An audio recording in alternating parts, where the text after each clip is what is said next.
was not, sort of prepared for this, but anyway, I'll take it on. Thank you for being here. I know many of the participants here have come for the award function, so I really do not know what kind of, interest you have in the subject of green buildings and cities. However, I'll try to keep it, as simple as possible and make it as usable and useful for us as much as I can do. Just a bit of an introduction. My name is Mili Majumdar. I have recently moved on to Gbci, which stands for Green Business Certification Incorporated. And many of you may be familiar with the LEED rating system in green buildings. So we are the ones who certify buildings based on LEED rating. So we are affiliate to the US Gbci, the pioneers in development of the LEED rating system. So globally we are recognized for our work on green buildings. However, now we have expanded our reach to address more of habitats and cities. So what we realized also over the years of working in this sector is that buildings need to be made greener and usable and useful for us in terms of what they offer in terms of greenness and additional benefits. However, they remain islands of excellence if we are not able to address building in overall context of habitats. And there are several issues which are more pressing and particularly relevant in terms of smart cities and cities initiatives that we are talking about, which we need to address holistically. So my presentation today would focus on our new initiative on LEED cities, and here again there is a bit of a shift in what we are trying to address or what we are trying to do through the city performance system. Is that many of you would be knowing that through different initiatives we are trying to influence the habitats and place of our work. Like in smart cities, you will see there are different area development projects, different norms, standards which people are trying to follow. But then for the common people, you need to understand that where they're heading, are they performing, how do they compare globally, regionally, locally. So we are trying to also bring a user-friendly and a simple platform by means of which you can track performance and tell that whether you are good, bad, or best. And if there is so this is not only something that gives an oversight but also helps you to perform better. So with these words, I'll just quickly walk through the presentation. I'll keep it very brief.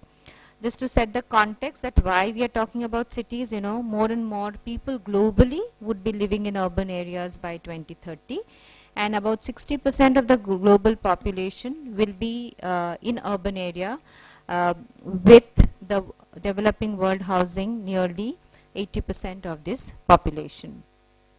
So now if you look at India, the urban population is growing, and just one number to share that about 31% of the total population would be live as of now in urban areas, and this number is going to grow. So which means that there is an increasing pressure on the cities to perform, and on top of that we are talking about, I think there is some problem with the mic here, so can I shift to this mic?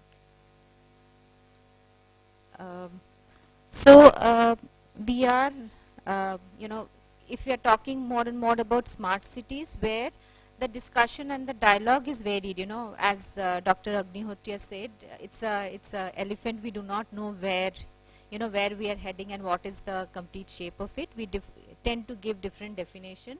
But according to me, unless the cities are equipped to handle the basic services for its entire citizen, it cannot be made smarter. So provision to basic services and basic amenities and other parameters is pretty crucial before we move to regime of smartness, digitalization. Yes, of course they are enablers and they help us in many ways, but for Indian cities the basic needs are very different, and we cannot be smart in a similar way as in the Western world.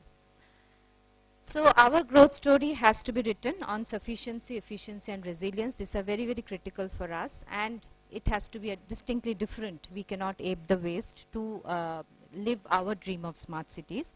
So as part of our organization, as I said, we not only look at buildings, which is our forte, but we also look at a whole host of other rating systems which address different parts of habitats, including health and wellness of people, which is very, very crucial in current day, and through different certification programs.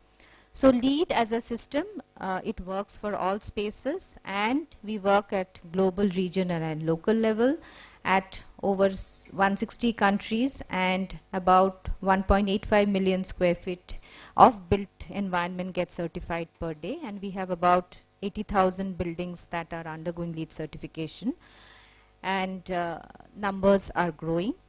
And of course there is a large community of people who take our mission forward, and in this region also there are several buildings that speak for itself in terms of the certification level they have achieved. But what I want to say is that so far the rating systems have pushed the level of stringency or what buildings or habitats need to achieve in terms of prescriptive parameters. Like you define a strategy, they follow it, and you certify it as green. So we are now moving our storyline more towards a measurement matrix, which means we say that what you cannot measure, you cannot manage. So which means your buildings and habitats are alive. You need to see whether they're performing, as you have defined. I mean, many of you today have got the green building and green performance award, but you probably, when you put in your application for the award, then probably for the first time you have recorded your performance, and then the organizers have vetted you through different performance metric to give you an award. But think for yourself that if you have to really take the award in the right spirit, then you should have a continuous tracking and an improvement system by means of which you are really able to achieve the benefit of green.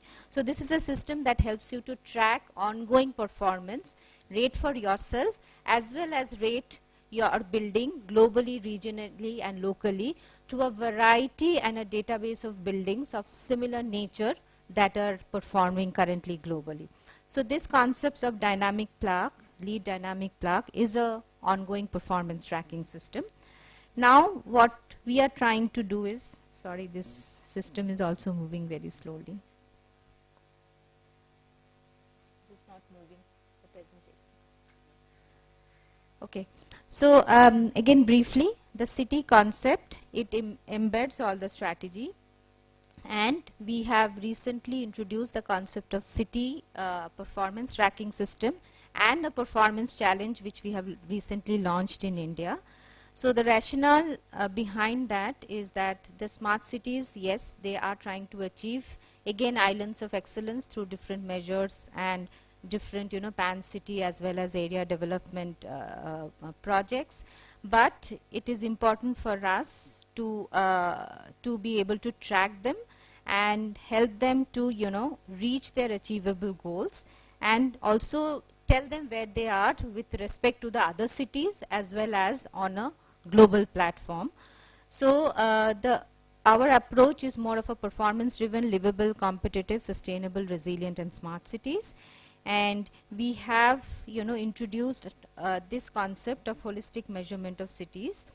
So there is a performance platform available for tracking and measurement and improvement of cities, where we track the performance based on a few parameters, and I'll just shift it here.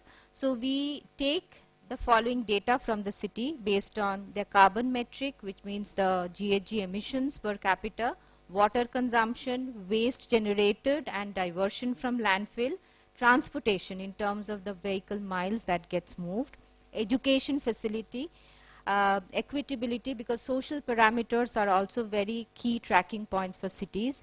Again, in smart cities, if you have area development projects which are self-sustainable, which are good in their own form, it does not replicate if you are not able to take it to masses and take it to the whole city. Prosperity index, air quality, which is very, very crucial, as well as safety and crime. So based on these parameters, we are going to rate cities across these 100 smart cities and give them a score. And we have launched this performance challenge. I hope in the next meet, whenever we should be able to share. But I must say, since we have launched this challenge, there has been a lot of interest generated, and cities are keen to give the data, but they are also not able to find the data, because data is very, very crucial for them to be able to track. But I hope this will be a move forward for us to be able to tell where the cities are, and after they implement the smart city initiatives, where they can move to. And also additionally, what we have introduced is after we track the cities and are able to measure them, we will also give them strategies by means of which they can improve their score, and we will have a city engagement plan with them by means of which we are able to take it forward to the next level of making cities perform better. So I will stop here and would like to hear from the other speakers on what are their thoughts and initiatives in this area. So for us, partnership is the new leadership, and through our system we want to partner with all initiatives. We are not saying that lead is the only way to go, but any rating system, provided it achieves the performance goal, we are ready to partner and move forward in it. Lead on. Thank you very much.